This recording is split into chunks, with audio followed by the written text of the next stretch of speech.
औरंगजेब की नासमझी मानिए या मजबूरी मानिए, अच्छा। क्योंकि शिवाजी ने जो हुँ। मराठों के लिए झंडा उठाया ना, हुँ। वो बुरे दिन आ गए थे मुगलों के लिए। हुँ। तो मराठों की जो अपनी राजतंत्र थी वो बढ़ जाती है और मुगल खत्म हो जाते हैं। आप हुँ। समझ रहे हैं ना? हुँ। ये मराठे अगर पानीपत की लड़ाई जीत जाते ना, हुँ। तो अफगानिस्तान और कटक एक नदी है पाकिस्तान के इलाके की, हुँ। उसे भी पार कर जाते, यानी उनकी सीमा कहीं ना कहीं अफगानिस्तान पार कर जाती है। अच्छा। तो वो नाराज थे, तो राजपूत इससे भड़क गए, वो मुगलों के साथ थे, हुँ। हुँ। उनकी कई लड़कियों की शादी हुई थी, हुँ। या निजाम हैदराबाद को हरा के उसे जबरदस्त पिटाई की। अच्छा। और महात्मा ज्योतिबा फूले किताब है स्लेवरी, गुलामगिरी, हुँ। हुँ। स्लेवरी जिसे बोलते हैं। हुँ। हुँ। तो उन्होंने लिखा है कि मराठे शूद्र थे। अच्छा।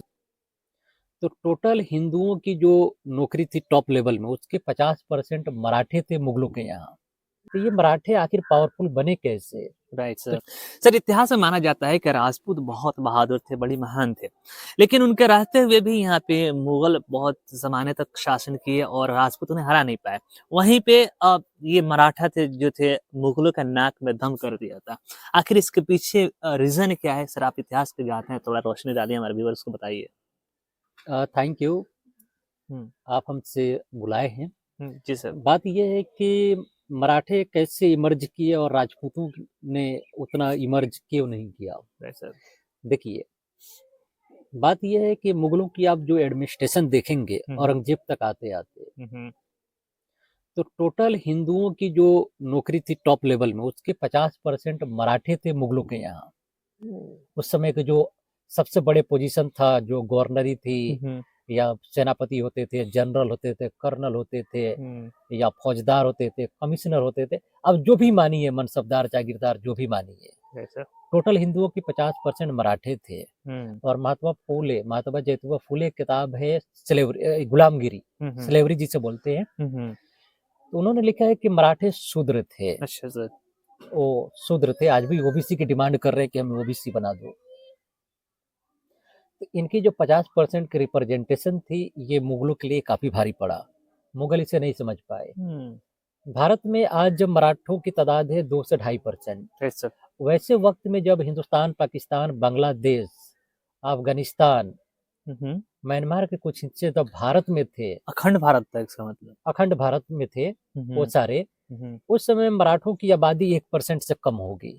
राइट। इन मराठों ने मुगलों की पूरी हुकूमत छीन ली, लगभग छीन ली, हुँ। हुँ। नाम के लिए रहा। अब देखिए ना, पूरा मध्य प्रदेश कब्जा लिया, पंजाब कब्जा लिया मराठों ने, बिहार तक उन्होंने हमला किया, बंगाल को अपने कब्जे में लेने की कोशिश की, उड़ीसा को पार किया, हुँ। हुँ। या निजाम हैदराबाद को हरा के उसे जबरदस्त पिटाई की। अच्छा। तो ये मराठे आखिर पावरफुल बने कैसे? राइट तो सर। चूंकि वो मुगलों को एडमिनिस्ट्रेशन में थे और उनकी फौज में थे, तो उन्होंने सारा कुछ देखा था। राइट। देखिए, अब हिंदुओं में नाराजगी क्या फैली कि जिनकी तादाद 1% से कम है, टोटल हिंदुओं की 50% नौकरी उनके पास है। तो हाँ। वो नाराज थे, तो राजपूत इससे भड़क गए, वो मुगलों के साथ थे, हुँ। हुँ। उनकी कई लड़कियों की शादी हुई थी। Right sir. अ, अकबर के मामा मानसिंह थे, औरंगजेब की मामा कोई और ही था। हुँ। ये एक हुँ। सारे एक दूसरे के रिश्तेदार ही थे, राजपूत और मुगल लोग। अच्छा। तो राजपूतों ने बहुत दुश्मनी रखने की बाद में, हुँ। हुँ। राणा प्रताप के बाद उन लोगों ने कोशिश नहीं की।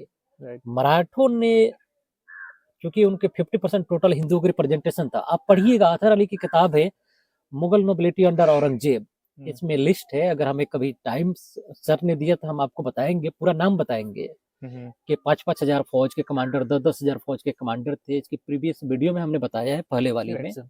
वो मराठे थे, तो उनकी पावर काफी बढ़ा। आप हुँ। समझ रहे हैं ना? हुँ। ये मराठे अगर पानीपत की लड़ाई जीत जाते ना, हुँ। हुँ। तो एक पाकिस्तानी नोवेल निगार है नसीम हिजाजी, हुँ। हुँ। वो लिखा है कि वो अफगानिस्तान और कटक एक नदी है पाकिस्तान के इलाके हुँ। की, हुँ। उसे भी पार कर जाते हैं, यानी उनकी सीमा कहीं ना कहीं अफगानिस्तान पार कर जाती है। अच्छा, पाकिस्तान क अफ़गानिस्तान के उस पार चला जाता है। पाकिस्तान छोड़िए, पाकिस्तान तो कोई, वो उसकी क्या औकात, तो पाकिस्तान को क्रॉस करके अफगानिस्तान को दबा लेते, पानीपत जीत जाते, तो अच्छा, ईरान तक उनकी बॉर्डर समझ पहुंच गया, जाती समझ गया। मराठों की। तो यानी और हिंदुस्तान का एक्सपेंशन हो जाता और एक्सपेंशन आप इसे नहीं बोलिए, मराठों का एक्सपेंशन हो जाता। अच्छा, मराठा का वो एक्सपेंशन तो हो सब जाता। पहले भारत का ही हिस्सा था। हुँ। तो हुँ। मराठों की जो अपनी राजतंत्र थी वो बढ़ जाती है और मुगल खत्म हो जाते हैं। हुँ। तो एक ही लोगों को अगर इतनी नौकरी दी जाएगी, तो हुँ। वो बुरा दिन आएगा। एक हम्म, और किताब है जो दिल्ली विश्वविद्यालय से प्रकाशित है, हम्म, जिससे भारत सरकार का ही आप कहिए कि उनके जरिए प्रकाशित है, हम्म, तो उसमें वो है कि मराठों की 50% रिप्रेजेंटेशन था, हम्म, यानी कि 33% हिंदुओं की नौकरी थी औरंगजेब के दरबार में। हम्म, जो बड़े बड़े गवर्नर होते थे, जनरल होते थे या जागीरदार मनसबदार होते थे, उनके आधे मराठे थे। और हम्म, ये अकबर के समय में काफी कम थे, हम्म, शाहजहां के समय में काफी कम थे, जहांगीर के समय में कम थे, लेकिन औरंगजेब तक आते आते वो बहुत ज्यादा हो गया। बहुत बढ़ गए थे। Right sir. तो ये इन्हीं वजह से उनका हम्म, बहुत प्रभाव बढ़ा और मुगलों की जी, बुरे दिन ये आए। औरंगजेब की एक तरह से गलती मानी जाएगी। औरंगजेब की नासमझी मानिए या मजबूरी मानिए, अच्छा। क्योंकि शिवाजी ने जो हम्म, मराठों के लिए झंडा उठाया ना, हम्म, वो बुरे दिन आ गए थे मुगलों के लिए। अच्छा। तो जैसे जैसे दबाव पड़ता चला गया, मुगलों हम्म, ने मराठों को अपने यहाँ मजबूरी में लेना शुरू कर दिया। अच्छा। आप समझ रहे हैं ना? हम्म, वैसा ही है कि यूपी के एक पार्टी को बता दिया गया कि आप ये एक जाति की सेवा करती है हम्म, और बाकियों को ध्यान नहीं रखती है, तो हम्म, पार्टी देखिए उसके बुरे दिन आ गए हैं। Right sir. समझ रहे हैं ना? बड़ी एक पार्टी थी, कभी हुकूमत था उनका।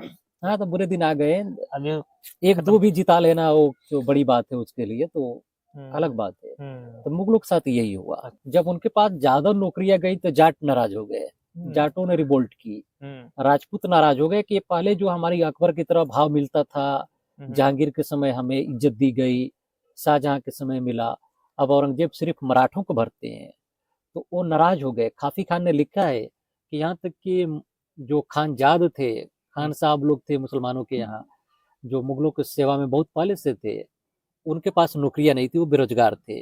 उन्होंने औरंगजेब से शिकायत भी किया पर्सनली। हम्म, ठीक है, तो हम्म, औरंगजेब ने उन खानजादों की तरफ से भगा दिया। हम्म, जब उनके finance minister, defence minister Rulla Khan ने सिफारिश की कि भाई इन खानजादों को देखिए जो बेरोजगार हैं, तो हम्म, औरंगजेब ने उनको बात नहीं सुना, अच्छा। क्योंकि मराठों की नौकरियां दे दी गई थी, हम्म, इनको कुछ बचा नहीं।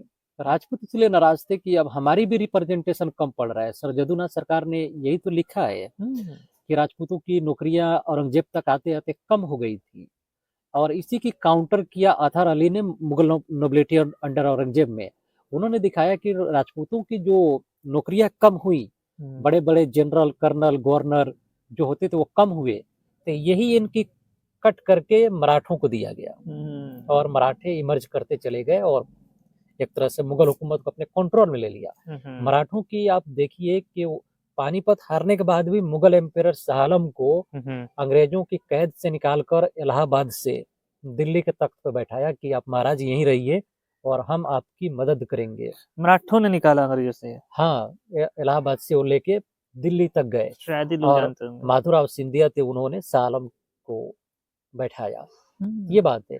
और मुगलों को मराठे भले ही लड़ते थे, हम्म, आपको दिखा दिया जाएगा धर्म के नाम पे ये वो, हम्म, लेकिन लड़ाई भले लड़ते थे, उनकी पावर की बात थी, राजनीतिक की बात थी, हम्म, लेकिन वो अंदर से एक दूसरे की इज्जत करते थे, अच्छा, खेती किसानी करने वाले थे, हम्म, लेकिन वो बहुत बड़े पावर के तौर पर उभरे। Right sir. तो दोस्तों आपने बड़ी ग्रेट बात सुनी और मैं उम्मीद करता हूँ कि आपको ये वीडियो अच्छा लगा होगा। इसी तरह नया